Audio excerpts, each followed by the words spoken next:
السلام علیکم جی۔ ایک شخص تھا، بہت پریشان تھا، کاروبار میں نقصان،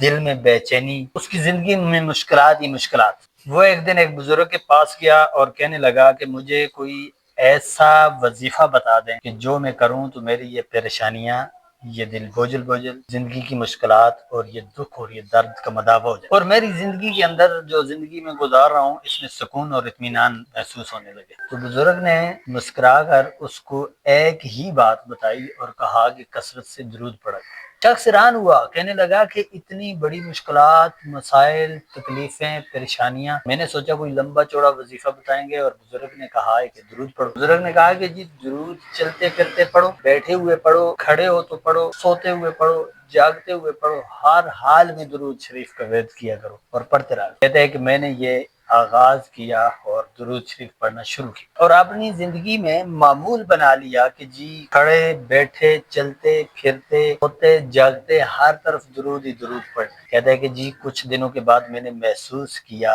کہ دل کا بوجھ ہلکا ہو رہا، مشکلات دور ہو رہی ہیں، پریشانیاں ختم ہو رہی ہیں اور زندگی میں ایک عجیب سا سکون آ رہا ہے۔ تو یہ زندگی میں سکون کیوں نہیں آتا کہ نبی کریم صلی اللہ علیہ وسلم کا فرمان ہے کہ جو مجھ پر ایک مرتبہ درود پڑھتا ہے اس پہ 10 رحمتیں نازل کی جاتی ہیں، 10 گناہ مٹائے جاتے ہیں، 10 درجے بلند کیے جاتے ہیں۔ جب ہم ایک مرتبہ پڑھتے ہیں نا، اللہم صلی علی محمد وعلی آل محمد کما صلیت علی ابراہیم وعلی آل ابراہیم انک حمید مجید، اللہم بارک علی محمد وعلی آل محمد کما بارکت علی ابراہیم وعلی آل ابراہیم انک حمید مجید،